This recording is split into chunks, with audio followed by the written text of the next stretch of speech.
Hello বন্ধুরা, কেমন আছো? চলে আসছি একটা নতুন জায়গাতে। মাছ ধরতে নয়, মাছ ধরা দেখতে। আমি আসছিলাম এখানটায় মানে মাছ ধরার স্পটটা দেখার জন্য, কিন্তু এসে যা দেখি এখানটায় দেখো, এই একটা লোক, ওই দুটো, তিনটে, চারটে, পাঁচটা, বাবা দেখো কত লোক এখানটায়। সব নদীতে আমেরিকান রুই ধরতে আসছে,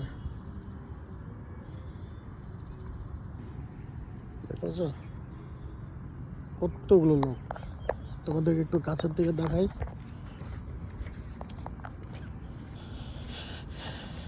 এই হচ্ছে সেই নদী। এই নদীতে বর্ষাকালে বেশ ভালোই আমেরিকান, তার সাথে আরও অন্যান্য অনেক রকম মাছ হয়। এটা হচ্ছে আমাদের দার্জিলিং ডিস্ট্রিক্টের ওয়েদার। দেখো কি সুন্দর, ওই ব্রিজটার ওই পাশে পাহাড় রয়েছে, আর এদিকে লোকজন দেখো, এই যে দেখো লোক,